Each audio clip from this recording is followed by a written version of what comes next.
it's really, the canned beers are really moving and this and that. And I was like, oh, well, but I have a bottling line.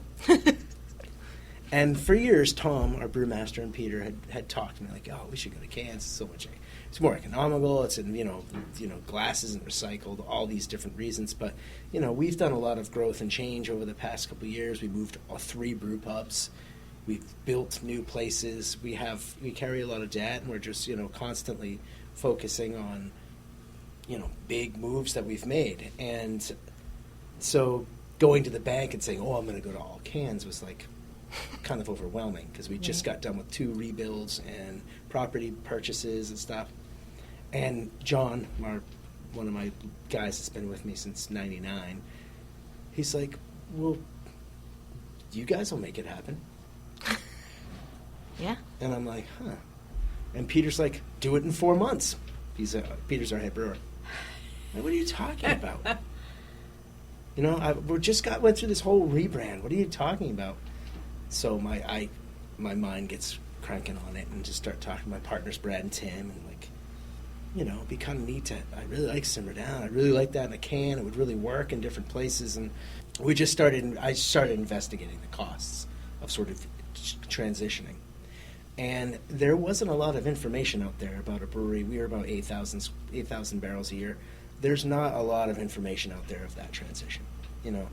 Talking to the guys at Shipyard, they had used Ironheart, and a lot of people had used mobile canning units. And we looked at that, and we just all the different scenarios and the cost to have someone come in and can it. You can pretty much do it yourself by capitalizing on new equipment, which is good. I mean, the mobile canning unit will transition you into your own capitalization. We didn't realize that at first. I didn't really know how that was going to work. Mm-hmm. But anyway, I just started thinking about it more and more. I'm like, I think I kind of want Simmer Down in cans. That's going to be pretty awesome. So just push come to shove. I mean, really internally, my staff's like, we should do this. Kai, take a look at this. We're going to still do what we're doing. Let's move on. And I think it makes sense for a summer beer. I mean, to be in a can. It does, but you can take it more places, and so I can see why you would do that. Move that one into a can. But why everything? Why everything? Because our filler was almost 12 years old. We had maintenance all the time. I really needed to. I was looking at new bottling lines, so I researched that, and it looked pretty good. Really, a point I talked to Tyson, who used to work at Atlantic, and now he works for Pine State as a sales rep. And he goes, yeah, we were struggling with that, but Atlantic decided that they would lose all these customers if they went to cans and didn't do with the bottles. Huh. And they decided that it was too large of a transition, and they're about the same size as we are. Right. And in hindsight, I think they made the wrong decision. And I was like, wow. Because I saw their rebrand that they did, and I was thinking, wow. That's the choice they made, and all the points to me pointed cans, right, as opposed to bottles. So that was the transition. And then then once I've made the commitment and we started the artwork and the transition to cans. The real challenge for us was in April when we decommissioned the bottling line. We bottled up everything. We threw out thousands and thousands of dollars worth of packaging, but we had to cut the line. Right. Because we wanted to run the inventory down because I didn't want a bunch of bottles in front of cans in stores. I kind of wanted to smooth, so we ran it out really thin. And then the canning line came in the 1st of May. So here we are sitting with zero inventory at all our wholesalers with a new piece of machinery. And it was slow going, and the transition wasn't as smooth as we wished. And then the orders for Memorial Day came in. No. And we have been behind ever since. And it's great. But we've never been behind before. We've always been caught up. We've always been able to, keep the pipeline full. Now it's not just the cans. It's the draft. It's the volume of beer that we have. Because I think we're firing all cylinders. People are liking the beer. They like the package. It's working. And being also a part of that craft beer story, what's happening nationwide, has really helped. And to see a brand like Sebago, who's 18 years old, sort of step up and start start to really become popular and utilize our market position or whatever. And Yeah. it's been really quite successful. You mentioned that you're 18, which is kind of funny to me because in We're Maine, in our 17th year. right? So you're in your 17th year, and it's kind of funny to me that in Maine, that's really old.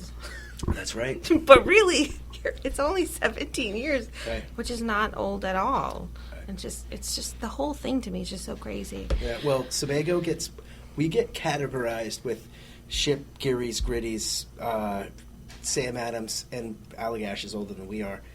Sort of that old school mentality, but I've made every single effort being immersed in the beer culture of Maine and branding and what our business is and our people and our organization to stay relevant. I mean, with any business, it's so important. Like these beers that we're tasting, these weren't around 2 or 3 years ago. Right. Except It's for so Fry's important. Leap. Except for Fry's Leap. That's a good But one. you stick with your you core. do. You Right. do. Oh, And our Runabout Red Ale, it's been around for a long time. But you really, to stay relevant in craft, you need to continue to change and evolve. Yeah. And say I make mistakes. And say I'm willing to sacrifice. Or we cut Boathouse Brown Ale, which was our number 2 seller. Because our sales for brown ale had always been always trending down. Yeah. And it's not always why I make that decision. Tom's like, Kai, I can't make 15 beers and put them in package. Right. We need to focus. And now we focus on IPA, red, and seasonal. And And so then we rotate in a bunch of single batch or small batch beers at the brew pub. I see a Lake Trout Stout on tap. And it used to be in bottles. Is it coming in cans? Or is it just on It's draft? not on my schedule to come in cans. No. It's gone. It's not in package. It's available at the brew pubs. at the brew pubs. I had no one has even asked me for Lake Trout Stout in a can. Well, that's because you started canning at the beginning of the summer. Stouts come into like awesomeness, now. Bonfire. True story. Mm-hmm. We do have barley wine coming Okay. And you're going to do that in a can? in cans. Wow. I don't know that I've ever I'm going to run tell you, into you're going to be a the first to know on barley the media. wine. It's going to be a twin 12-ounce stacked sleeved. Wait, what? It's going to be a 2-pack, a 12-ounce 2-pack sleeved. So Like that. two It's gonna be 12-ounce served like that. cans. Sleeved. So it'll be sleeved down and you'll be served like that. And then at home you take it apart. And then you have 2 12-ounce servings. Wow. Just like a 22. Yeah. You're the first to know. Wow. Listen here, folks. You want to tune into Great Beer Adventure every Friday because we are the first to know. Boom! Wonderful. Speaking of making sure that you are relevant, you hang out on Twitter quite a bit. Yeah. So you can find Kai at Kai A Brew if you want to. Kaya Brew. Kaya Brew. Or at Sebago Brewing. At Sebago Brewing. Is that you as well? No, No. it's Kelsey. Kelsey. She's If you want to shout out to Kelsey. Kelsey O'Brien. I think we're going to switch it up now. We've been talking a lot about Sebago, but I think it's time to learn a little bit more about you. Do you think we got all the goods? I think so. I think the only thing left to do is for our listeners to go out and buy some Sebago beer. If there's some available. We're out of stock everywhere. We're trying. If it's not be there patient. today, just wait a minute and they'll be there And soon. it'll be there. But let's move on to Yeah, so the round third 3. round is hearing about your first beer memory. So it could be from childhood or whatever part of your life that connection with beer really struck you. Can I give you 3? Sure. As long as they're They're not short. giantly long epic tales. First one in probably 1975, 76. My dad was drinking Miller Lite when it first came out. I remember tasting it and smelling it and, not really liking it, but that's what beer was to me. Yeah. Why is he drinking that? Hoppy, bitter, whatever.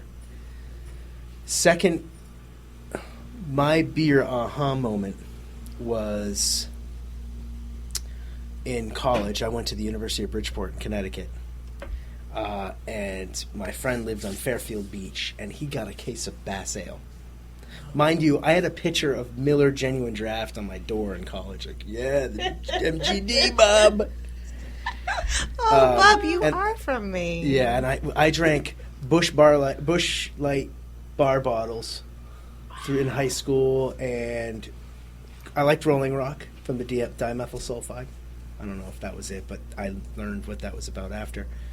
But this 6-pack of Bass Ale that I tasted was just mind-blowing. It was a beach house fall. I don't know what it was, but this flavor was unbelievable. I remember the malt. I remember the uniqueness. Oh, Christ, there was one before that. But because it reminded, the Bass Ale reminded me of an event that happened in probably 1990. So this was post that event. But that Bass Ale was my aha moment. I was going to do whatever I could to get my $35 to get another case of that Bass Ale because it was delicious. And the way the bottle was, it was so awesome. But I did in high school. Someone acquired a keg of Geary's Pale Ale. Probably illegally from a wedding. And we were at a friend's house that had a horse, and we were feeding the horse handfuls of Geary's Pale Ale, and the horse was like ran off hammered. We hand feeds I do that, but I remember tasting the Bass Ale and saying, "Wow, that tastes like that Geary's I tasted that time." So, I forgot that was a beer aha moment because I remember how Geary's tasted, and then I remember how the Bass Ale tasted, and then I went to the Great American Beer Festival in 1991. It was 92 because I was 21. I worked at the Oasis Brewery in Boulder, Colorado. I was, a cellar kid, 21. It was awesome. And I went to the GABF, which is the Great American Beer Festival, and, there was maybe 80 breweries. Very small, maybe 300 beers to taste. And the brewery I worked for won a gold medal in the stout. Oh. And we had a dinner, and I spent a lot of time just talking with people. I was a young kid, and Greg Noonan was there. And I don't know if you guys know Greg. He owns the Vermont Pub and Brewery. And him and his wife, he was the nicest, coolest dude I had ever met. I told him what I did and who I was, and he was just listened. He listened. He wrote a book called Brewing Lager Beer. It was like the Bible for every home brewer on the face of the planet, and he was the man, and just really respected him about that.